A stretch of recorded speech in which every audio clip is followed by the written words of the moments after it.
മുതിർന്ന നേതാവായ K E ഇസ്മയിലിനെതിരെ CPI സംസ്ഥാന നേതൃത്വം എന്ത് അച്ചടക്ക നടപടി എടുക്കുമെന്ന് ലോക കമ്മ്യൂണിസ്റ്റ് പ്രസ്ഥാനങ്ങൾ വളരെ താല്പര്യപൂർവ്വം വീക്ഷിച്ചുകൊണ്ടിരിക്കുകയായിരുന്നു.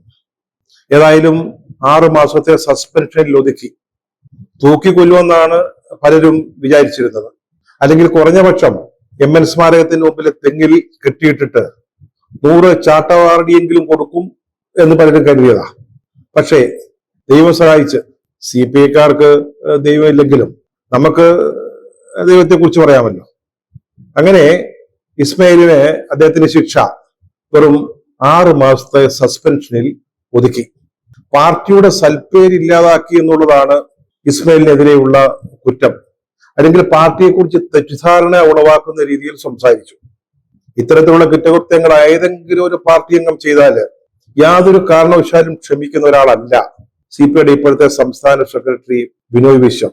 ഈ കാര്യത്തിലൊക്കെ വളരെ കട്ടുകട്ടിയായ നിലപാടാണ് സഖാവിനുള്ളത്. ഇനിയിപ്പോ ഇസ്മയിലല്ല, അങ്ങേര് ദീർഘകാലം പട്ടാളത്തിൽ സേവനമനുഷ്ഠിച്ചിട്ടുണ്ട്. ഇതൊന്നും ശ്രദ്ധിക്കാറില്ല. അദ്ദേഹം പണ്ട് പാർട്ടിയുടെ സംസ്ഥാന അസിസ്റ്റന്റ് സെക്രട്ടറി ആയിരുന്നു. സാക്ഷാൽ PKV സെക്രട്ടറി ആയിരുന്നപ്പോ അസിസ്റ്റന്റാ. പിന്നീട് വെളിയവും പന്നീരും വന്നപ്പോ അസിസ്റ്റന്റ് സെക്രട്ടറി ആയിട്ട് പ്രവർത്തിച്ചിട്ടുള്ള ആളാ. അങ്ങനെ വളരെ സീനിയറാ, മുതിർന്ന ആളൊക്കെയാ. പക്ഷെ പാർട്ടിയുടെ സൽപ്പേര്, അക്കാര്യത്തിൽ യാതൊരു വിട്ടുവീഴ്ചയ്ക്കും നമ്മുടെ ബിനോയ് വിശ്വം സഖാവ് തയ്യാറാവില്ല. വളരെ ഗുരുതരമായ കുറ്റമാണ് സത്യം പറഞ്ഞാൽ കെ ഇസ്മായിൽ ചെയ്തത് കേട്ടോ. അത് എറണാകുളത്ത് ജില്ലാ കമ്മിറ്റിയുമായി ബന്ധപ്പെട്ട ചില കാര്യങ്ങളാ. അവിടുത്തെ സെക്രട്ടറി ആയിരുന്ന P. രാജു, അദ്ദേഹം നേരത്തെ MLA ആയിരുന്നു, നല്ല MLA ആയിരുന്നു, മണ്ഡലത്തിന് വേണ്ടി ധാരാളം കാര്യങ്ങൾ ചെയ്തിട്ടുള്ള ഒരാളാണ്. അദ്ദേഹം സെക്രട്ടറി ആയിരിക്കുന്ന സമയത്ത് പാർട്ടിയുടെ ജില്ലാ സമ്മേളനത്തിൽ കണക്ക് അവതരിപ്പിച്ചു. സെക്രട്ടറി കണക്ക് അവതരിപ്പിക്കണമല്ലോ. അതിലൊരു 71 ലക്ഷം രൂപയുടെ കുറവുണ്ടായിരുന്നു. അത് ഈ P. രാജു എന്തോ തിരിമറി നടത്തിയതാണ് എന്ന തരത്തിലൊക്കെ ആരോപണങ്ങളുണ്ടായി, ആക്ഷേപങ്ങളുണ്ടായി, അന്വേഷണം നടന്നു. അതിന്റെ അടിസ്ഥാനത്തിൽ അദ്ദേഹത്തെ ബ്രാഞ്ച് കമ്മിറ്റിയിലേക്ക് തരം താഴ്ത്തി. പിന്നീട് അദ്ദേഹം കൺട്രോൾ കമ്മീഷന് പരാതി കൊടുത്തു, അപ്പീൽ കൊടുത്തു. അപ്പൊ കൺട്രോൾ കമ്മീഷൻ പറഞ്ഞു ഇത് ശരിയൊന്നുമല്ല, അദ്ദേഹത്തിനെതിരായിട്ടുള്ള ഈ ആരോപണം ആ കൺട്രോൾ കമ്മീഷൻ ശരിവെച്ചില്ല, അദ്ദേഹത്തിന് ഉചിതമായ സ്ഥാനം തിരിച്ചു നൽകണം എന്നൊക്കെ അവരാവശ്യപ്പെട്ടു.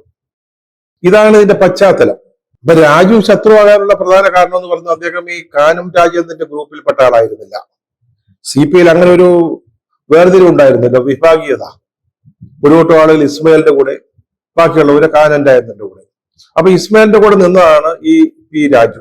അപ്പൊ അദ്ദേഹത്തിനെതിരായിട്ടുള്ള ഈ ആരോപണത്തിൽ കൺട്രോൾ കമ്മീഷൻ ഒരു തീരുമാനം അറിയിച്ചു, അല്ലെങ്കിൽ തീരുമാനം എടുത്തു, അദ്ദേഹത്തെ റീഇൻസ്റ്റേറ്റ് ചെയ്യണമെന്നൊക്കെ പറഞ്ഞു. പക്ഷേ അത് ചെയ്തില്ല. പാർട്ടി സംസ്ഥാന കമ്മിറ്റി അതിന് തയ്യാറായില്ല, സംസ്ഥാന നേതൃത്വം. അപ്പോ ഇതിനിടയിൽ തന്നെ അദ്ദേഹം ബ്രാഞ്ചിൽ അംഗമായിരിക്കുമ്പോൾ തന്നെ P. രാജു മരിച്ചുപോയി. അദ്ദേഹം ചികിത്സയിലൊക്കെ ആയിരുന്നു. അപ്പൊ കുടുംബം, ബന്ധുക്കള് ഒരു തീരുമാനമെടുത്തു. P. രാജുവിനെതിരെ ആക്ഷേപം ഉന്നയിക്കുകയും അദ്ദേഹത്തിനെതിരെ തെറ്റായ രീതിയിൽ നടപടികൾ എടുക്കുകയും ചെയ്ത ഈ പാർട്ടിയിൽപ്പെട്ട ഒറ്റയൊരുത്തൻ, ഒരു നേതാവ് ഞങ്ങളുടെ വീട്ടിൽ അദ്ദേഹത്തിന് അന്തിമോപചാരം അർപ്പിക്കാൻ വന്നേക്കരുത്.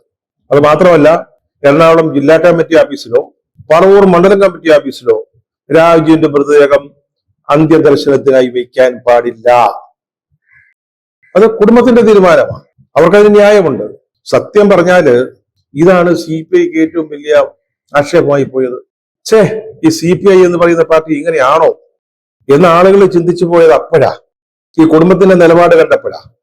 പൊതുദർശനത്തിന് പാർട്ടി ആഫീസൊന്നും വെക്കണ്ട, നിങ്ങളുടെ വീട്ടിലേക്ക് വരാരും വരണ്ട എന്ന് പറഞ്ഞപ്പോഴാ ആ പാർട്ടിക്ക് സൽപ്പേരിന് അല്പമെങ്കിലും നഷ്ടമുണ്ടായത് അപ്പോഴാ. പക്ഷെ കെ ഇസ്മയിൽ ഇതിനിടയ്ക്ക് ഒരു പാർട്ടി വിരുദ്ധ പ്രവർത്തനം നടത്തി. അദ്ദേഹം രാജുവിന്റെ കുടുംബം എടുത്ത നിലപാട് ശരിയാണെന്ന് പറഞ്ഞു. അവരെടുത്ത ഈ തീരുമാനം അതങ്ങനെ തന്നെ വേണ്ടതാണ് എന്ന രീതിയിൽ അതിന് അഭിപ്രായം പറഞ്ഞു. അത് പാർട്ടിക്ക് വല്ല കുറച്ചിലായിപ്പോയി. ബിനോയ് വിശ്വത്തിന് അതൊട്ടും സഹിക്കാൻ പറ്റിയില്ല. അപ്പോഴാണ് അദ്ദേഹത്തിനെതിരെ നടപടി എടുക്കാനായിട്ട് തീരുമാനിച്ചത്. ആ ആലോചനയാണ് ഇപ്പോഴേ സസ്പെൻഷനിൽ എത്തി നിൽക്കുന്നത്. സംസ്ഥാന എക്സിക്യൂട്ടീവ് ആ തീരുമാനമെടുത്തത്. ഇനി സ്റ്റേറ്റ് കൗൺസിൽ ചേർന്നിട്ട് ഈ തീരുമാനം ശരിവയ്ക്കുകയാണെങ്കിൽ 6 മാസത്തേക്ക് കെ ഇസ്മയിൽ എന്ന് പറയുന്ന മുതിർന്ന നേതാവ് പാർട്ടിക്ക് പുറത്ത്. അദ്ദേഹം ഇപ്പൊ തന്നെ പാലക്കാട് ജില്ലാ കമ്മിറ്റിയിലെ ഒരു പ്രത്യേക ക്ഷണിതാവാ. ക്ഷണിച്ചാ പോകാം, അത്രേ ഉള്ളൂ. അത് ഈ 75 വയസ്സ് തികഞ്ഞതുകൊണ്ടാണ്. 75 വയസ്സ് തികഞ്ഞവരാരും പാർട്ടി വേണ്ട. അതാണ് ഇപ്പൊ CPMന്റെയും CPIയുടെയും നിലപാട്. CPMൽ പിണറായി വിജയന് ഇക്കാര്യത്തിലൊരു ഒഴിവുണ്ട് കേട്ടോ. അദ്ദേഹത്തെ ഈ നിബന്ധനയിൽ നിന്ന് മാറ്റി എക്സംഷൻ കൊടുത്തിട്ടുണ്ട്. ഇനി ബിനോയ് വിശ്വം പ്രായമൊക്കെ ആകുമ്പോഴത്തേക്ക് അദ്ദേഹത്തിന് ഒരു എക്സംഷൻ കൊടുക്കുമോ എന്ന് നമുക്ക് അറിഞ്ഞുകൂടാ. എന്തായാലും വിളിച്ചാൽ പാലക്കാട് ഓഫീസിലേക്ക് ചെല്ലാവുന്നേ ഉള്ളൂ നമ്മുടെ ഇസ്മായിൽ സഖാവിന്. അല്ലാതെ ടൗണിൽ ഇറങ്ങിയ കൂട്ടത്തിലൊന്ന് ഓഫീസിൽ കയറിയേക്കാമെന്ന് വിചാരിച്ചാൽ അതിനകത്ത് കയറ്റുമോ എന്ന കാര്യം നമുക്ക് അറിയില്ല. പക്ഷെ ക്ഷണിതാവ് മാത്രമാണ്. ഇപ്പൊ ഇനി 6 മാസത്തേക്ക് ക്ഷണിതാവുമല്ല, ഒന്നുമല്ല, വീട്ടിൽ സൊറയൊക്കെ പറഞ്ഞിരിക്കാം. വേണമെങ്കിൽ അദ്ദേഹത്തിന്റെ പട്ടാള സ്മരണകളും CPIയിലെ പ്രവർത്തനവുമായി ബന്ധപ്പെട്ട ഓർമ്മകളും ഒക്കെ എഴുതിയ മാർക്കറ്റ് കിട്ടും. ഈ അവസരം അതിന് ഉപയോഗിക്കണമെന്നാണ് ഇതിനിടയിൽ അദ്ദേഹത്തോട് അഭ്യർത്ഥിക്കാനുള്ളത്. നമ്മൾ പറഞ്ഞല്ലോ, പാർട്ടിയുടെ അന്തസ്സിനോ അല്ലെങ്കിൽ സൽപ്പേരിനോ കളങ്കം വരുത്തുന്ന ഒന്നും ബിനോയ് വിശ്വം അല്ലെങ്കിൽ ഇപ്പോഴത്തെ CPI നേതൃത്വം, നമ്മൾ ബിനോയ് വിശ്വത്തെ മാത്രം പറയണ്ട, പാർട്ടിയുടെ നേതൃത്വം തന്നെ ഇപ്പം അത്തരത്തിലുള്ള ഒരു വലിയ കടുത്ത നിലപാട് എടുത്തിരിക്കുകയാ. പക്ഷെ സാറേ, ഇതുപോലെ നേരത്തെയും പാർട്ടിക്ക് അനുഭവങ്ങൾ ഉണ്ടായിട്ടില്ലേ? ഈ ഏറ്റവും അടുത്ത സമയത്തുണ്ടായ ഒരു സൽപ്പേര് നഷ്ടം എന്ന് പറഞ്ഞോട്ടെ, കേൾക്കാൻ മനസ്സുണ്ടെങ്കിൽ. അതായത് നിങ്ങളുടെ ഈ പാർട്ടി ഓഫീസ് പുതുക്കിയതിനു ശേഷം ഇവിടുത്തെ LDF യോഗം നടന്നല്ലോ. അതിന്റെ തലേദിവസം ആ ML സ്മാരകത്തിലെ കോൺഫറൻസ് ഹാളിൽ ഇരുന്നുകൊണ്ട് നിങ്ങൾ തീരുമാനിച്ചതാണ് യാതൊരു കാരണവശാലും പാലക്കാട് എലപ്പുള്ളിയിലെ ബ്രൂവറീസ് അനുവദിക്കുന്നത് സമ്മതിച്ചു കൊടുക്കാൻ പറ്റില്ല, ഞങ്ങൾ അതിനെ എതിർക്കും, അത് ഒരു കാരണവശാലും അംഗീകരിക്കാൻ പോകുന്നില്ല, പറ്റില്ല എന്ന്. പിറ്റേന്ന് തന്നെ അല്ലേ സാറേ LDFന്റെ യോഗം ചേർന്നിട്ട് അവിടെ വെച്ച് നിങ്ങളുടെ മുഖത്ത് നോക്കി പറഞ്ഞത്? നിങ്ങളെ ഇരുത്തിക്കൊണ്ട് തീരുമാനമെടുത്തില്ലേ CPIയുടെ പ്രതിനിധികളെ? അതായത് എലപ്പുള്ളിയിൽ ബ്രൂവറീസ് വരിക തന്നെ ചെയ്യും, ഞങ്ങൾ അതവിടെ സ്ഥാപിക്കും. മിണ്ടാട്ടം മുട്ടിപ്പോയില്ലേ അന്ന് ബിനോയ് വിശ്വത്തിനും മറ്റേ കൂടെ ഉണ്ടായിരുന്ന അനുചരന്മാർക്കും?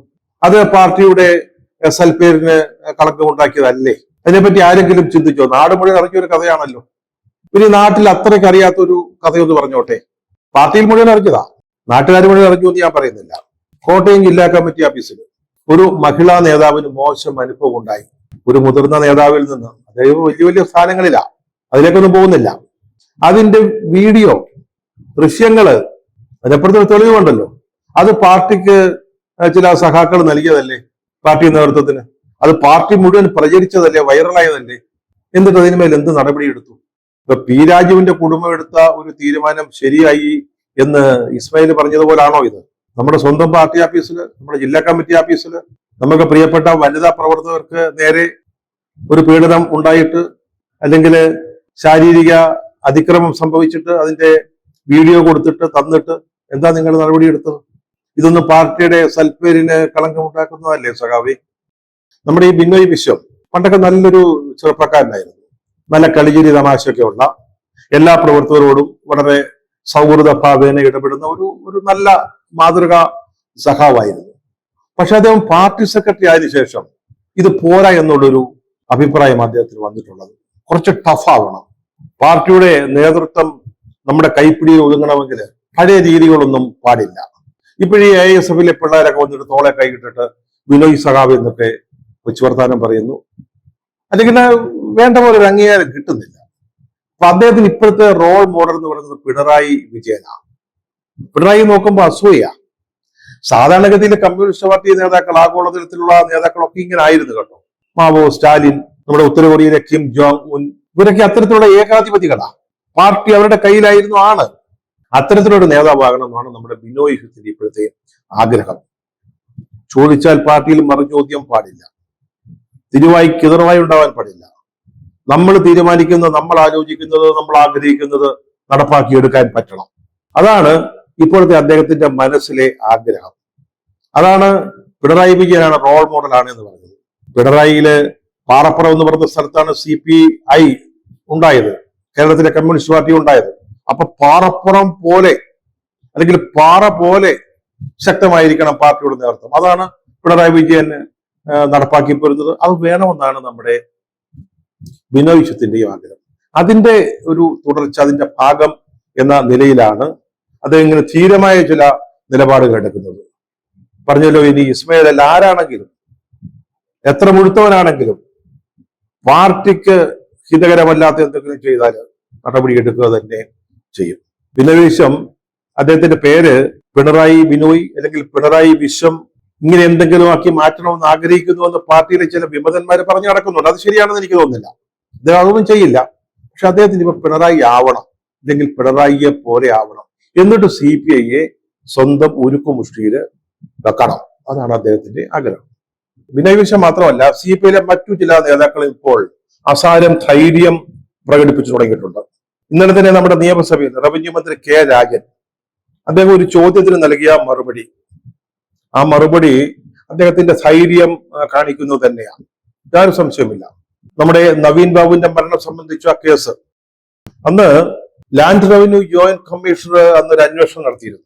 അത് കെ രാജൻ താല്പര്യമെടുത്ത് നടത്തിച്ചൊരു അന്വേഷണമാണ്. അദ്ദേഹത്തിന്റെ താല്പര്യം അതിന്റെ പിന്നിൽ ഉണ്ടായിരുന്നു എന്ന കാര്യത്തിൽ യാതൊരു സംശയവുമില്ല. ആ അന്വേഷണത്തിന്റെ വിശദാംശങ്ങൾ, ആ റിപ്പോർട്ടിൽ പറഞ്ഞിരിക്കുന്ന കാര്യങ്ങൾ കഴിഞ്ഞ ദിവസം UDF MLA-മാരുടെ ചോദ്യത്തിന് മറുപടിയായിട്ട് അദ്ദേഹം നിയമസഭയിൽ വെച്ചു. അതിൽ 2-3 പ്രധാനപ്പെട്ട കാര്യങ്ങൾ പറയുന്നുണ്ട്. അതായത് നവീൻ ബാബു ആരോടും കൈക്കൂലി ചോദിക്കുകയോ വാങ്ങുകയോ ചെയ്തിട്ടില്ല. അദ്ദേഹം കൈക്കൂലി വാങ്ങിയെന്ന് PP ദിവ്യ പോലും പരാതിപ്പെട്ടിട്ടില്ല. അദ്ദേഹം ഈ പമ്പിന് എതിർപ്പില്ലാ രേഖ നൽകുന്നതിന് കാലതാമസം വരുത്തിയിട്ടില്ല. PP ദിവ്യ, അന്ന് ജില്ലാ പഞ്ചായത്ത് പ്രസിഡന്റായിരുന്ന PP ദിവ്യ ആരും ക്ഷണിക്കാതെയാണ് ആ യാത്രയപ്യത്തിലേക്ക് കയറി വന്നത്. യാത്രയപ്യോ എപ്പോ തുടങ്ങുമെന്ന് ചോദിച്ച് അവർ പലവട്ടം കളക്ടറുടെ കോൺഫിഡൻഷ്യൽ അസിസ്റ്റന്റിനെ ടെലിഫോണിൽ ബന്ധപ്പെട്ടിട്ടുണ്ട്. അതുപോലെ തന്നെ ഒരു സ്വകാര്യ ടെലിവിഷൻ ചാനൽ അവരെ വിളിച്ചു വരുത്തിയ ദൃശ്യങ്ങളെല്ലാം എടുപ്പിച്ചത് PP ദിവ്യയാണ്. ഇത് CPM ഇഷ്ടപ്പെടുന്ന ഒരു മറുപടിയല്ല രാജൻ. ചോദിച്ചാൽ ഉത്തരം പറയണം, അതാണ് ജനാധിപത്യപരമായ നിയമസഭയിലെ മര്യാദ എന്ന് പറയുന്നതാ. താങ്കൾ അതായിരിക്കാം ചെയ്തത്. പക്ഷെ ഇത് CPM-ന് ഒട്ടും ദഹിക്കുന്ന ഒരു ഉത്തരമല്ല. ആ ഉത്തരമാണ് താങ്കൾ നക്ഷത്രചിഹ്നം വിട്ട ചോദ്യങ്ങളുടെ കൂട്ടത്തിൽ, അത് നറുക്കെടുപ്പിലൂടെ വരുന്നതാണ് എങ്കിൽ പോലും ഉൾപ്പെടുത്തി വളരെ വിശദമായ റിപ്പോർട്ട്. ഈ ചോദ്യത്തിന് മറുപടി നൽകുക മാത്രമല്ല അദ്ദേഹം ചെയ്തത്, അതിന്റെ വിശദമായ ഒരു കുറിപ്പും കൊടുത്തിട്ടുണ്ട്. പക്ഷെ ഇത് നിയമസഭയിലൊരു ചോദ്യോത്തരവേളയില് ഉപചോദ്യങ്ങളുമായിട്ട് ഒരു ചർച്ചയാകാവുന്ന വിഷയമായിരുന്നു. സാധാരണഗതിയിൽ നക്ഷത്രചിഹ്നം വിട്ട ചോദ്യങ്ങളാണ് നിയമസഭയില് അംഗങ്ങൾക്ക് മന്ത്രിമാര് നേരിട്ട് മറുപടി കൊടുക്കുന്നത്. അത് 10-25 എണ്ണം ഒരു ദിവസം ലിസ്റ്റ് ചെയ്തിട്ടുണ്ടാവും.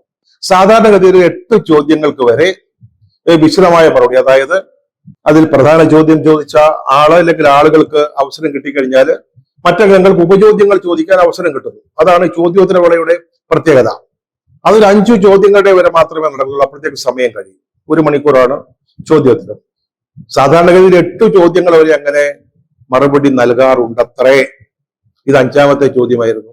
പക്ഷെ അത് അതിന്റെ വിശദമായ ഉപചോദ്യങ്ങളിലേക്ക് പോയില്ല. കാരണം അതിനു മുമ്പ് മറുപടി പറഞ്ഞ മന്ത്രിമാര് അവരുടെ മറുപടികളിൽ ഇങ്ങനെ ദീർഘിപ്പിച്ചുകൊണ്ടേയിരുന്നു.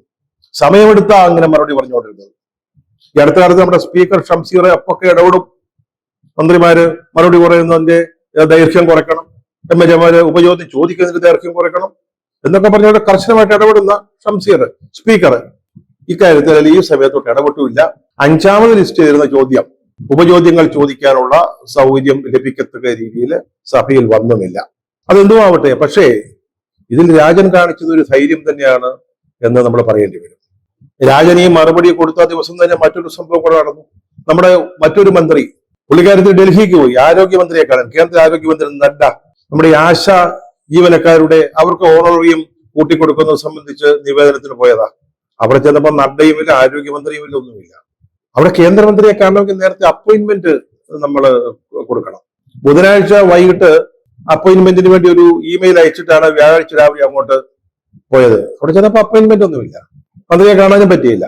അവസാനം അവിടെ ക്യൂബൻ പ്രതിനിധി സംഘം ഉണ്ടായിരുന്നു. അവിടുത്തെ വൈസ് പ്രസിഡന്റ് നടത്തുന്ന ഒരു സംഘം, ഔദ്യോഗിക സംഘമാണ്. അവരുമായിട്ടൊരു കൂടിക്കാഴ്ച, അവർ കൊടുത്ത ചായ പലഹാരാദികളൊക്കെ കഴിച്ച് അവരുമായിട്ട് സംസാരിച്ച് ചർച്ചകളൊക്കെ നടത്തിയിട്ട് നമ്മുടെ മന്ത്രി വീണ ജോർജ്, ആരോഗ്യമന്ത്രി, ഒന്നും നേടാതെ മടങ്ങിപ്പോകും. കേട്ടത് ഈ ക്യൂബയുമായിട്ട് ആരോഗ്യപരമായ കാര്യങ്ങളിൽ ചില സഹകരണത്തിന്റെ കരാർ ഉണ്ടാക്കാനാണ്. ക്യൂബയുമായിട്ടേ, ക്യൂബ ആരോഗ്യരംഗത്ത് അത്രയ്ക്ക് വികസിച്ച ഒരു രാജ്യമാണെങ്കിൽ നമുക്ക് പിണറായി വിജയനും മറ്റ് CPM നേതാക്കളൊക്കെ അസുഖം ഉണ്ടാകുമ്പോൾ അങ്ങോട്ട് പോയാൽ മതിയല്ലോ. അത് അമേരിക്കയിലോട്ടാണ് പോകുന്നത്. ഇത് ക്യൂബയുമായിട്ട് ആരോഗ്യവുമായി ബന്ധപ്പെട്ട ചില കാര്യങ്ങളിൽ ചർച്ച നടത്താൻ പോയതാണെന്ന്, ചില ധാരണാപത്രങ്ങളൊക്കെ ഉണ്ടാക്കാൻ വേണ്ടി പോയതാണെന്ന്. എന്നിട്ട് ഇവിടെ വന്നിറങ്ങിയപ്പോഴോ ഏഷ്യാനെറ്റ് എന്താ ഇത്ര പ്രശ്നം? നിങ്ങളോട് ആരാ പറഞ്ഞത് ഞാൻ മന്ത്രിയെ കാണാനാ പോയതെന്ന്? ഞാൻ നിങ്ങളോട് പറഞ്ഞോ മന്ത്രിയെ കാണാനാ പോയതെന്ന്? അതുപോലെ തന്നെ ഞാൻ എന്ന് അപ്പോയിന്റ്മെന്റിന് കത്ത് കൊടുക്കണമായിരുന്നു എന്ന് പറഞ്ഞേ. ഇങ്ങനെയൊക്കെയുള്ള വലിയ വീരവാദങ്ങൾ അല്ലെങ്കിൽ രാജാപ്പാട്ടൊക്കെ നടത്തുകയാണ്, അല്ലെങ്കിൽ അഭിനയിക്കുകയാണ് നമ്മുടെ മന്ത്രി ചെയ്തത്. ഞാനിത് പറയാൻ കാര്യം, രാജൻ ധൈര്യമായിട്ട് നിയമസഭയിൽ ഒരു മറുപടി കൊടുത്ത ദിവസം തന്നെയാണ് CPM-ലെ ഒരു മന്ത്രി ഇവിടെ നടന്നുകൊണ്ടിരിക്കുന്ന ഒരു പ്രധാനപ്പെട്ട സമരവുമായി ബന്ധപ്പെട്ട് ഞാൻ കേന്ദ്രമന്ത്രിയെ കാണാൻ പോകുന്നു, സംസാരിക്കാൻ പോകുന്നു എന്ന് ധാരണ പരത്തി പോയത്. നാട്ടുകാരെ പറ്റിക്കാൻ, അല്ലെങ്കിൽ സമരം ചെയ്യുന്ന പാവപ്പെട്ട ആശമാരെ പറ്റിക്കാൻ. എന്നിട്ട് ക്യൂബക്കാരുടെ ഡിന്നറും കഴിച്ചിടിഞ്ഞ് പോകുന്നു. പക്ഷേ പിന്നെ ഇവിടെ വന്ന് നടത്തിയ പെർഫോമൻസ് നന്നായിരുന്നു. പക്ഷെ അതിനെപ്പറ്റി ഒരു വാചകം പറയാനുണ്ട്. മന്ത്രി പ്രിയപ്പെട്ട വീണ ജോർജ്, നിങ്ങൾ പിണറായി വിജയന് പഠിക്കുകയാണെങ്കിൽ ഇന്നത്തെ പെർഫോമൻസ് പോരാ, തീരെ പോരാ. ഇനിയും കുറച്ചുകൂടെ മെച്ചപ്പെടാനുണ്ട്.